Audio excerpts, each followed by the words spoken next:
All right, well, let's do this. Want to be super respectful of everyone's time. Hey, Rose, if you don't mind killing the music here, and we'll continue to let people in as they trickle in, and we'll continue to see all the, various fun facts. But, for those who I haven't met, my name is Geibel, and, good afternoon, good evening, depending on where you're calling in from. Before I begin, I just want to say your health is the most important thing. So again, we're thrilled that you're joining us here. It's kind of crazy to think that, we've been working from home now for close to, 3 months, give or take. And I think in these situations, community is more important now than ever before. For those I haven't met, I've been working on building community here at Zendesk. It's kind of a fun fact. We started off, our first event in the Zendesk office. There was more pizza than people. Then we had the opportunity to take the show on the road. We went from, San Francisco, New York, SoCal. And what's interesting is, the power of the internet. We ended up, now we're online. And so it's amazing to see so many different people from all over. So if we go to the next slide.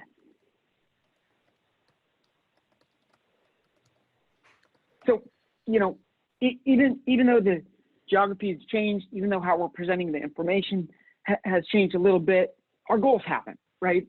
Ultimately, we want to just focus on learning something, making a new friend, and having a bit of fun. And it's exciting to think about how we're able to continue to iterate on those goals through technology. So if we go to the next slide, we start off with some housekeeping recommendations, right? As we started, how do we do this online? Now it's one of those things that there are more people are doing. Excuse me, sorry. Like I said, people are doing.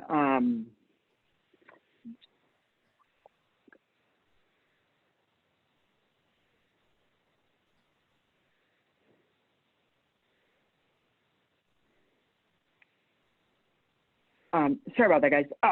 So as I was saying, people, are beginning to do happy hours online. People are doing yoga online, etc. So just in terms of housekeeping, video, is going to be highly recommended during the breakout session.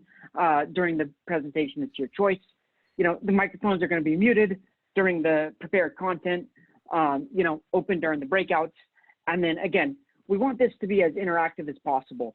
Feel free to light up the channel here. So if we can go to the next slide. Again, this slide brings a huge smile to my face. Look at all of these customers who have spoke. It's incredible that everybody is, coming together to build community. So as I alluded to earlier, we started in San Francisco, and then if we go to the next slide, we then ended up taking the show on the road to New York, and we've continued to build in New York. And again, none of this would be possible without amazing customers, and amazing, friendships. So if we go to the next slide, for those who are new to Zendesk, starts off with three founders with the goal to build the next generation of service-first CRM. And now we have over 145,000 customers, and I'm thrilled to say, Calm, Coffee, Meets Bagel, and Hinge are among those customers. So we can't build a community without amazing speakers. So at this point, I'd like to hand it over to Layla, Francis, Matt, Brenda, and Layna. Thank you, Greg. And thanks everyone for joining. It looks like we have folks from all the way from Columbia to Wisconsin to Oakland to San Francisco and Brooklyn. We even have, we might get some guest appearances from some chirping birds I hear. So I'm really excited to kick this off with all of you. And thank you all for making the time. I know it's late for some of you. I'm really excited to chat with this group of panelists today. I think that you are going to hear an incredible amount of passion, but also what really struck me about each of these individuals is the level of integrity and thought that they put towards creating customer experiences. So without further ado, I am going to start by just passing to our Calm folks. I met with each of the panelists individually prior to today. And one of the things that I thought was particularly unique about the Calm team is that I'm pretty sure everyone on that team has had at least 15 careers, from being a historian to a medical student to being in support. And it's been really exciting to get to know them. Frances leads the customer support team at Calm, the customer experience team at Calm, and she's joined by Layna, the senior director of customer experience at Calm. I love that Frances is a former medical student candidate, and she's passionate about reminding people that there are really human beings on the other side of the product, and getting user experience and pain points is one of her favorite parts of the job. Layna, who's a former historian, was the first customer support agent who was hired at Calm almost 4 years ago now. And to this day, she remains incredibly passionate about the customer experience being integral to the product's success. Frances and Layna, welcome and hi. It's good to see your faces. Hello. I'm going to just kick us off, and I'd love to have you both tell us a little bit about Calm for those that are not familiar, and what role vulnerability plays in the customer experience and how you foster that. Yeah, so Calm is a mindfulness app. It first became known as a meditation app. When I joined Calm back in 2016, most people didn't know what a meditation app was. And now there are literally hundreds and potentially thousands of them. So Calm over the years has built out its library to go beyond just providing meditation content. And we now have a library that includes stories and masterclass educational lessons and music and a wide variety of content, all with the goal to help people relax and sleep better and develop a mindfulness practice in their life. Our mission is to make the world a happier and healthier place. And so our content is one way we do that. The experience we provide to customers through customer support is another way we do that. And in terms of vulnerability, something that I think is interesting is mindfulness itself is you have to be vulnerable in order to develop a mindfulness practice. So vulnerability is almost inherent in using Calm. Mindfulness and meditation are really about investigating yourself, investigating your beliefs, becoming more self-aware, and and accepting the reality that you are in. And all of those things are only possible through being vulnerable with yourself and with people around you. So I absolutely agree. Frances, would you add to that? Frances, you're muted. Yeah, absolutely. Sorry about that. So, but to add to what Layna has mentioned about the product, because vulnerability is so inherent in what we are asking our customers to engage with, we also make sure that, we also recognize that it's a really important part of our customer experience team's voice and values.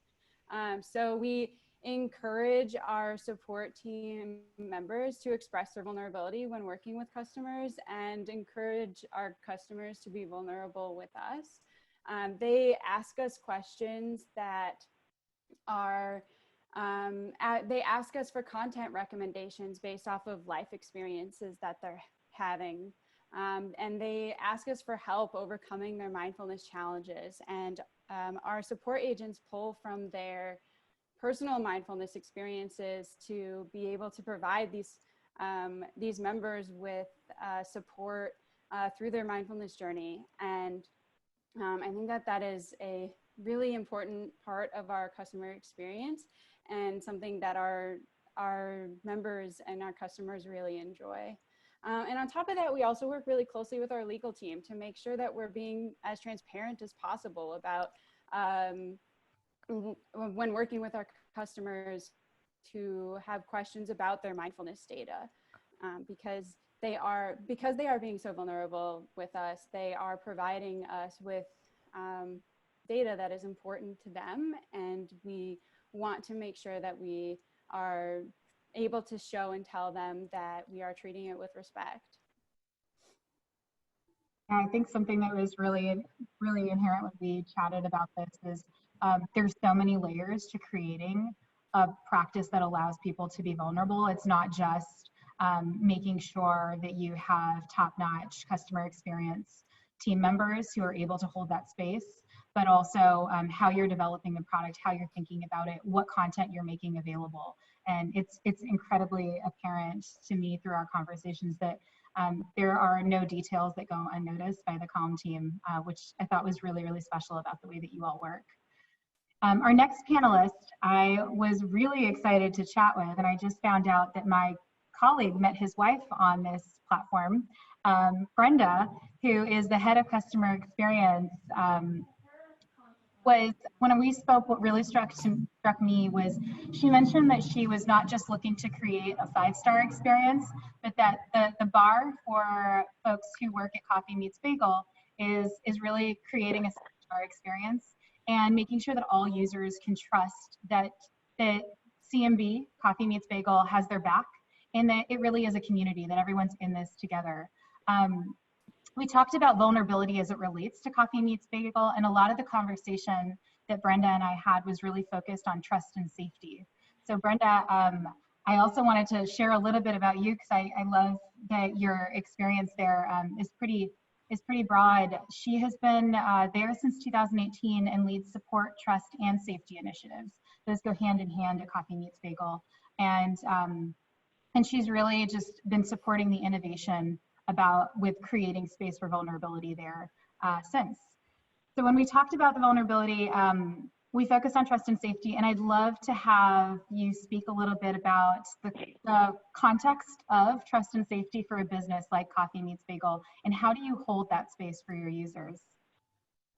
Yeah, thank you so much for the introduction, Ayla. Just to kick things off for anyone who isn't familiar with Coffee Meets Bagel, we are a mobile dating app.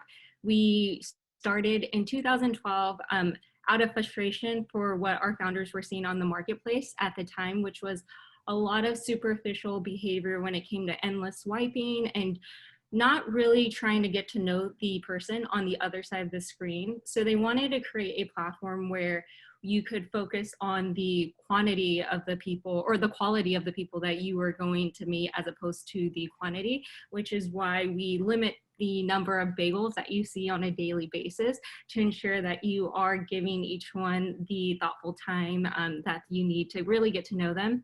And we do refer to our users as bagels. It's a little play on our name, Coffee Meets Bagel. Coffee because we think it's an ideal first date.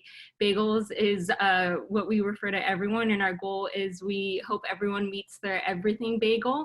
And I'm so happy to hear, Nayla, that your colleague did meet his. That's one of the highlights of working for a dating app, is hearing from people saying they met the love of their life, and they also are getting bagel bites, which is what they actually refer to their children as a result. But so Coffee Meets Bagel because we are a dating app, it's really, we understand that online dating can be a frustrating and daunting process, especially if you're new to the world of online dating.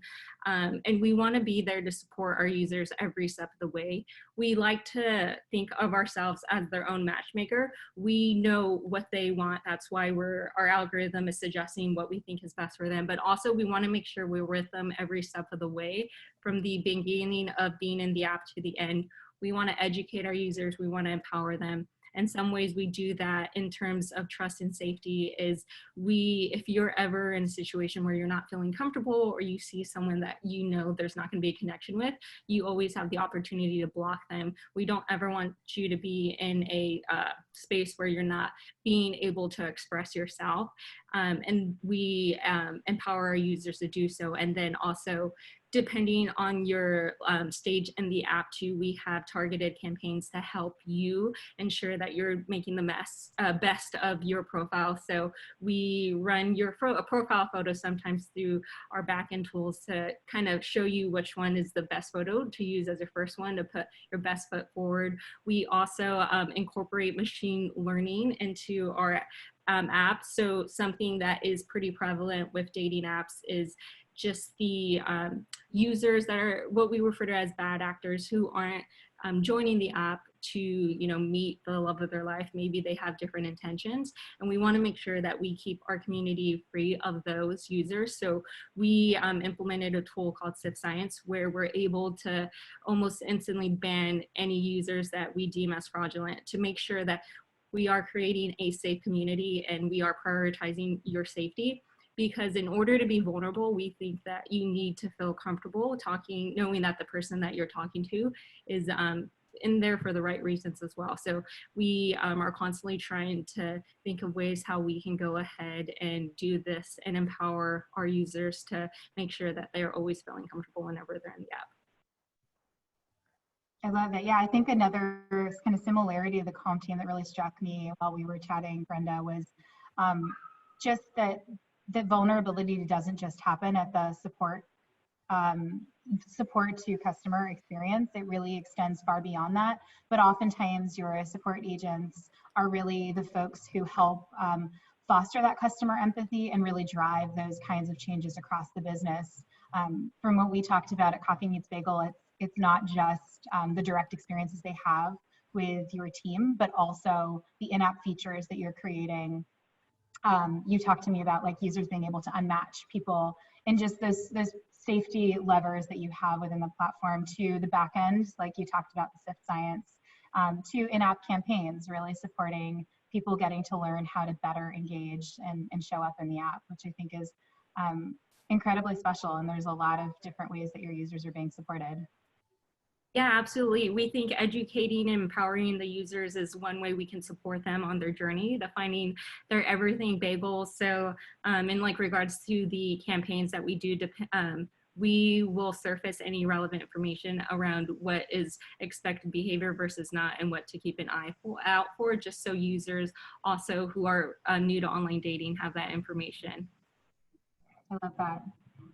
Nat, our final panelist here, who also, I'm really hoping we hear some birds chirping, because now you promised and I want to make sure we get that experience. Matt is the head of customer experience at Hinge. And beyond his, if you ever need tips and tricks on using Hinge, Matt is definitely a great resource. But I also sincerely appreciated his perspective on empathy at scale. And those are his words, not mine. I really loved the way that he talked about how do you actually scale empathy and create vulnerability as a core support team value. So Matt, could you give us a little insight into Hinge? What is Hinge as a business, and how and why do you think about vulnerability at the team level? Yeah, thank you. And I promise the birds will be here any second. Yeah, so thinking about vulnerability at scale, when I started at Hinge just under 3 years ago, we had a team, a support team of 2 people, including me. And so at that point, we approached empathy and vulnerability as a very, very one-on-one relationship. And as we've grown and need to support more and more users and maintain that level of empathy, we don't have as good of a ratio of agents to users anymore. But what we do have are a suite of new processes and techniques to try to figure out which inquiries need something that is very, very personal, and which inquiries are more empathetically served by a quicker response. Yeah, so some of the ways that we do that are through a really robust self-service program. We're constantly revising and expanding our self-service offerings through the help center that we have, through AI-assisted search in the help center, and through more and more different automations and self-service portals. In terms of keeping that sort of one-to-one ratio when it is really needed, we're also always developing more and more specific and reliable filters and integrations that let us surface those tickets where there is some kind of issue that is something more than just like a login problem, something that involves, that requires more of a human touch. And I know you talked to me just in terms of kind of building that muscle within your team about something that you call peer pong. Could you share a little bit about that?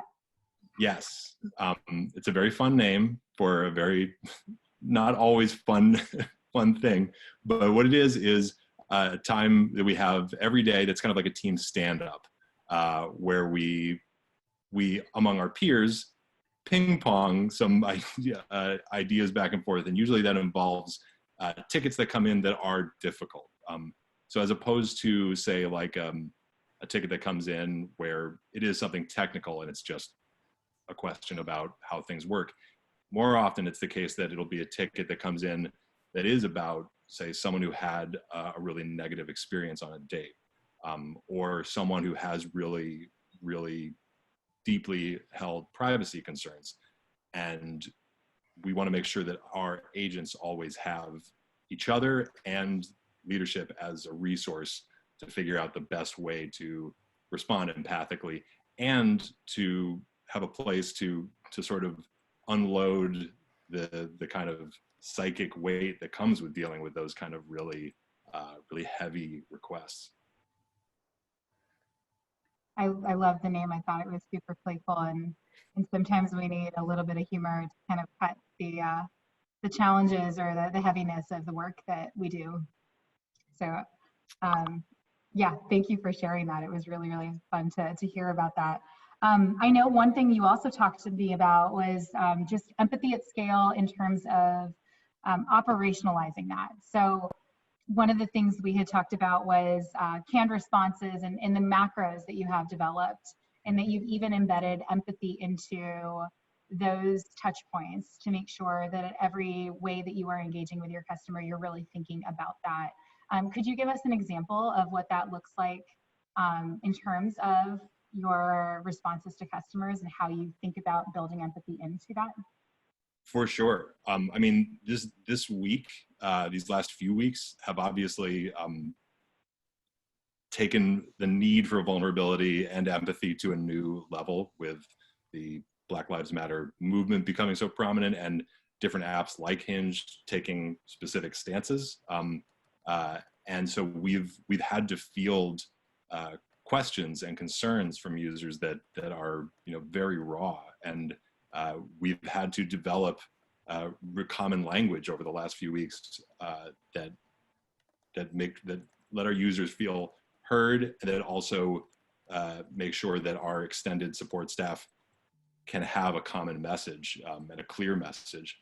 So we had a company-wide, first a company-wide and then a team-specific meeting to develop new language around how to respond to users who write to ask what we're doing to respond, what we as a company are doing to respond to the current climate.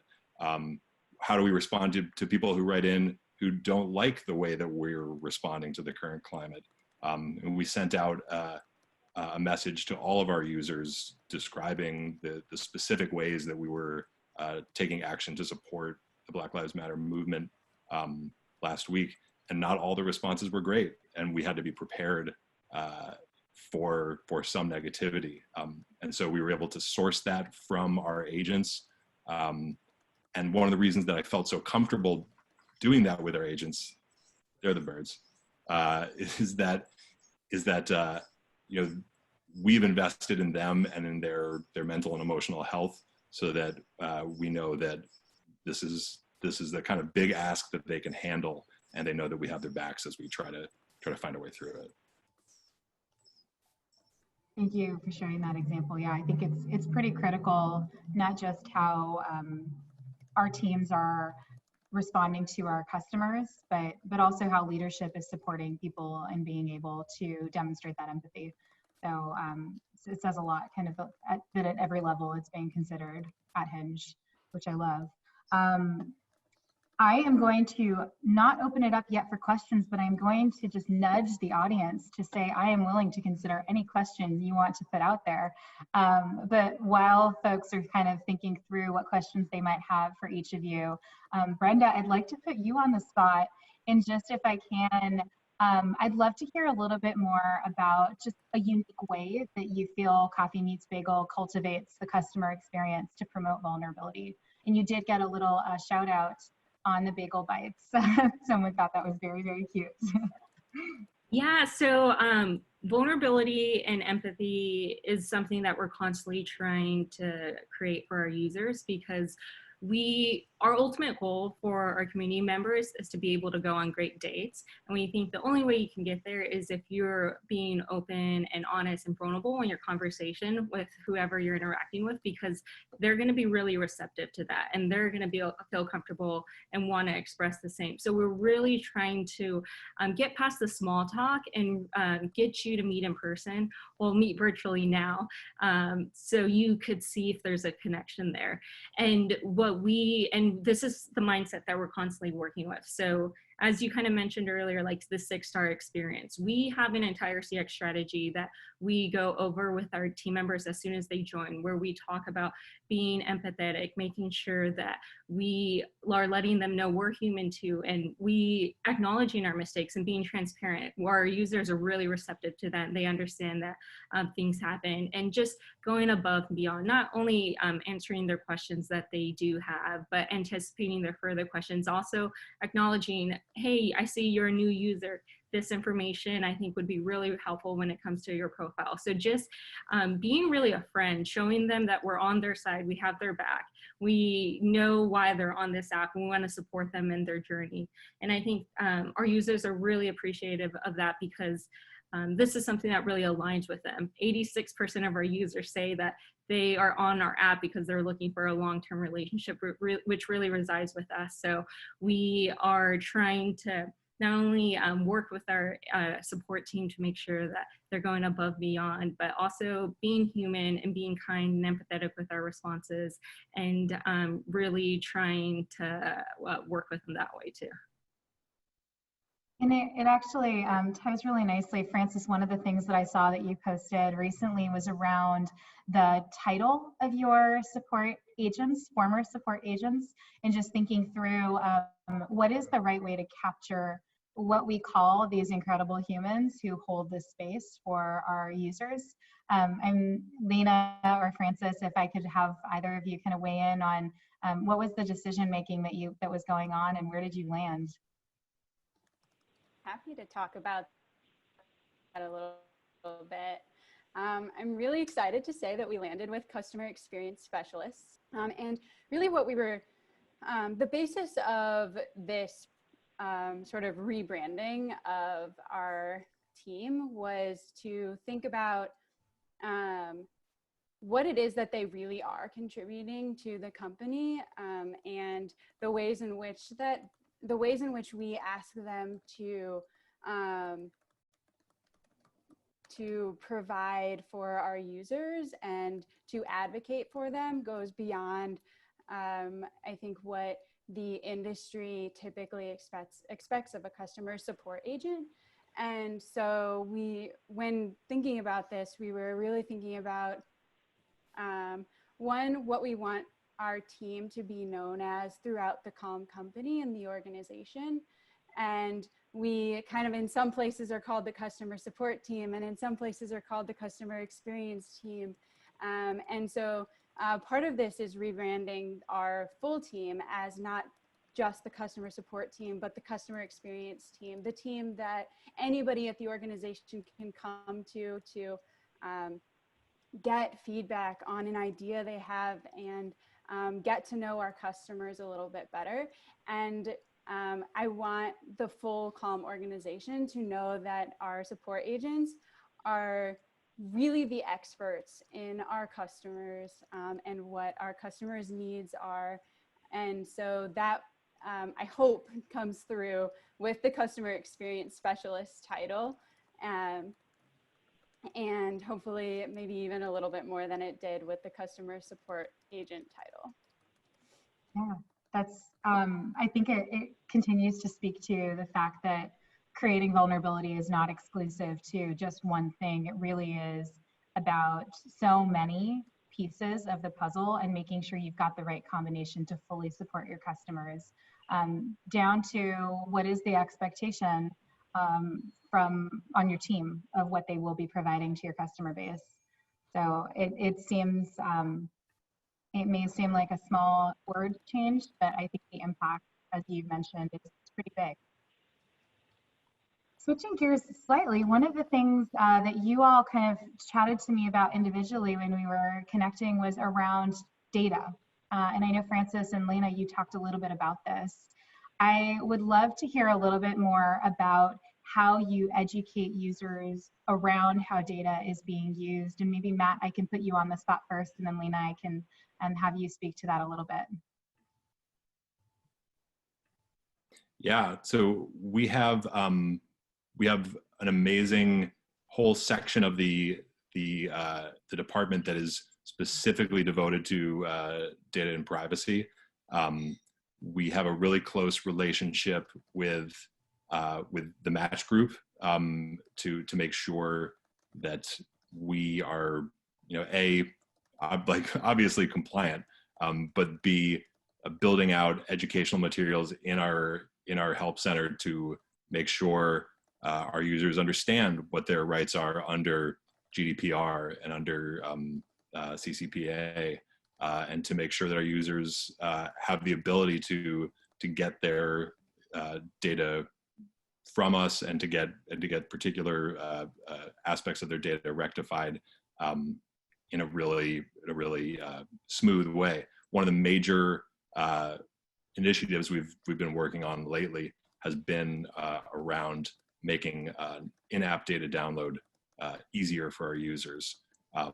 It's another part of sort of the scaling process as we have had developed a closer relationship with our data engineering team. We've found a lot of ways to advocate for our users.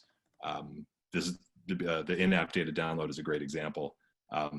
It can be a daunting technical project, but we have been able to sort of push our close relationship with the users to get those projects pushed ahead and toward the finish line, with a lot of other busy priorities among those engineering teams.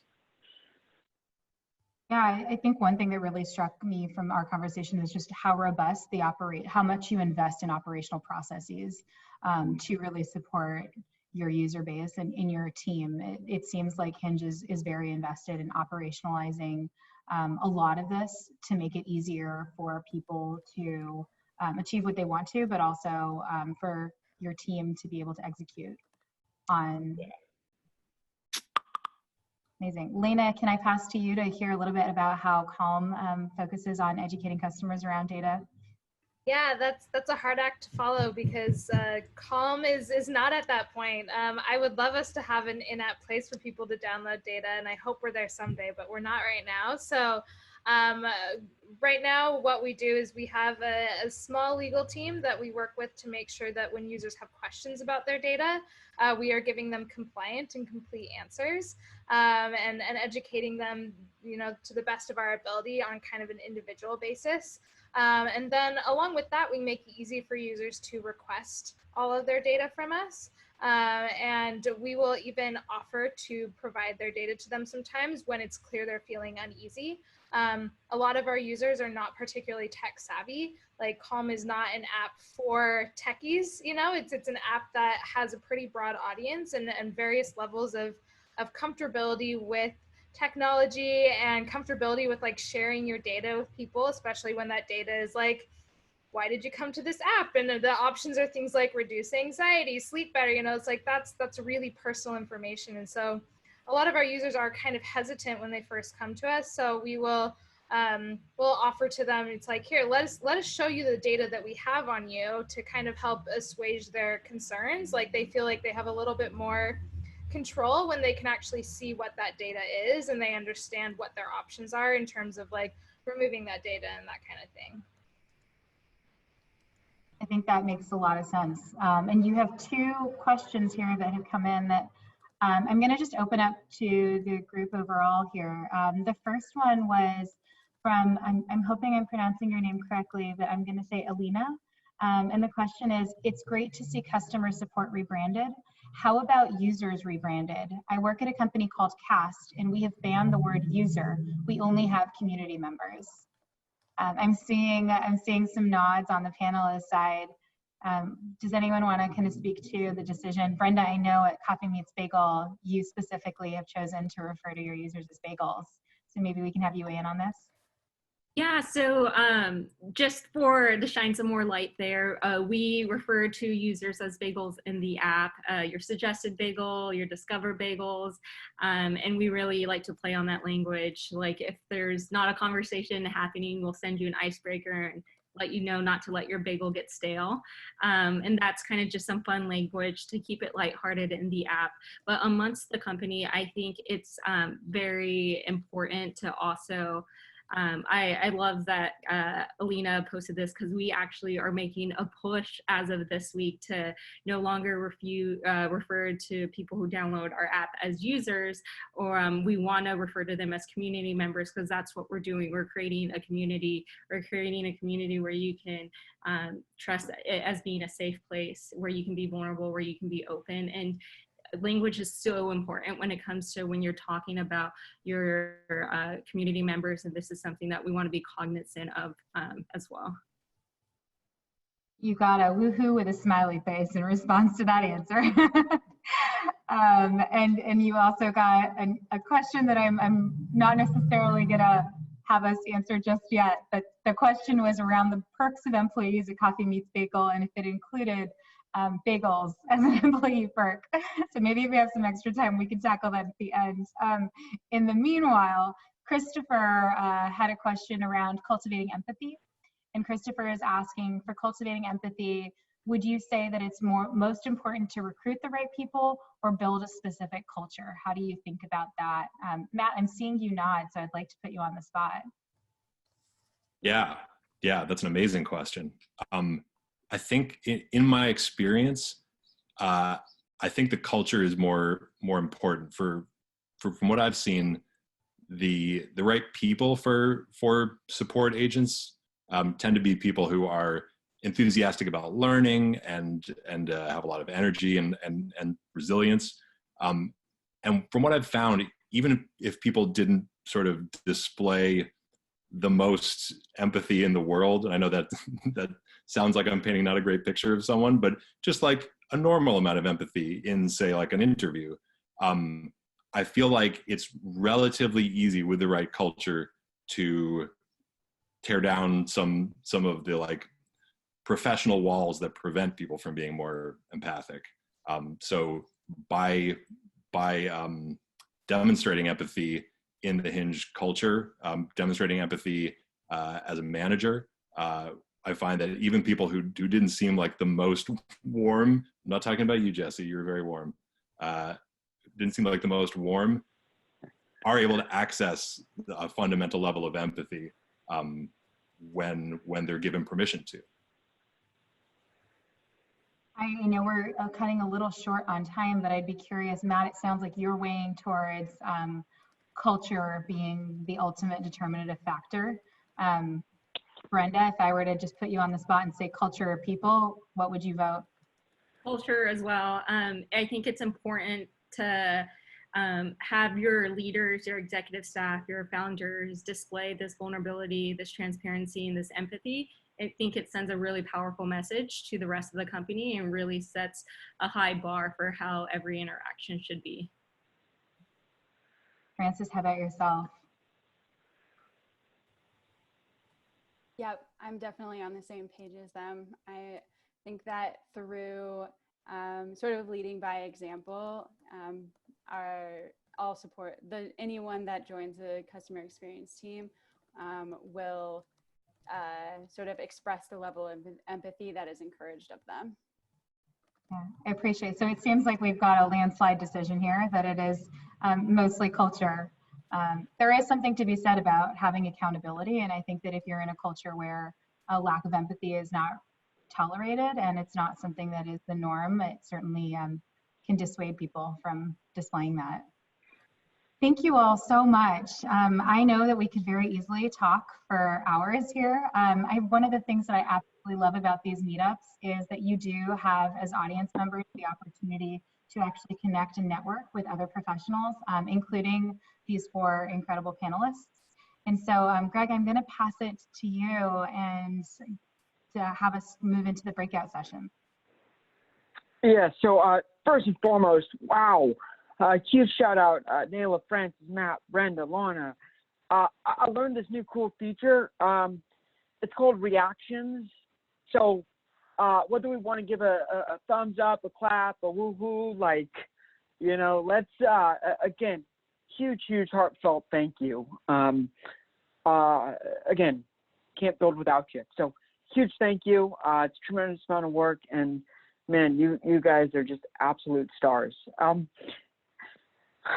With that, Rose, can we hit the next slide? Awesome. So rather than, you know, me talk about what's next, I thought it would be great to have Alex talk. Alex, are you still there? Right here. Yep. Here I can, can't spotlight. Okay. Hello. So I'm the design lead and the CX individual at the Beans. Shout out to Rose, who's been really helpful at getting these set up. So the Beans is a fintech startup here in San Francisco that builds simple financial plans aimed at reducing financial stress. Our members, as we call them, personalize their plans, and then we proactively follow through with the commitments that they made. So we're hosting Make Your Own Visual Financial Plans on the 23rd. A little background on what we're doing. While studying financial behavior at the University of Oxford, our CEO, Melissa Pankos, developed something called economic strengthening, which is the first program proven to reduce financial stress. And it's actually now part of the UN, the WHO, and the CDC's emergency response to COVID. And a component of that program is called visual financial planning, which is the thing we'll be doing and we'll be walking you through. It's sort of an unusual way to approach your money, but we always get a lot of feedback that people think it's like really helpful to interact with it in this new way. You'll need a few materials as listed on the meetup site. Big sheet of paper basically, and like I have dry beans in a bowl and a couple different color markers. And substitutions are totally welcome. As far as vulnerability is concerned, dealing with finances is definitely pretty vulnerable, but you'll be able to keep to yourself. You don't have to share, and you won't be asked to share anything with anyone else. But you're welcome to ask questions and all that, and you won't be graded. So we'll see you on the 23rd. Outstanding. And again, thank you so much for donating your time, and you know, everything that you're doing for the greater good is remarkable. Let's go to the next slide. I'm going to hand it over to P Money, but in a nutshell, the conversation doesn't end after this. P Money? Yeah, so formerly also known as Pedro. Excuse me. Yeah. More professional. Thank you, everybody. It's been great to learn from you all and spend some time with you all this evening. As we say, we have something newish for most of you. A couple weeks ago, we launched our beta version of our Startup Central Slack workplace. So for everybody that signed up for the meetup, I'll send an invite later that you can join our workplace. So that's a place for us to keep having conversation, share what's new, ask for help, and keep engaging with the community between meetups.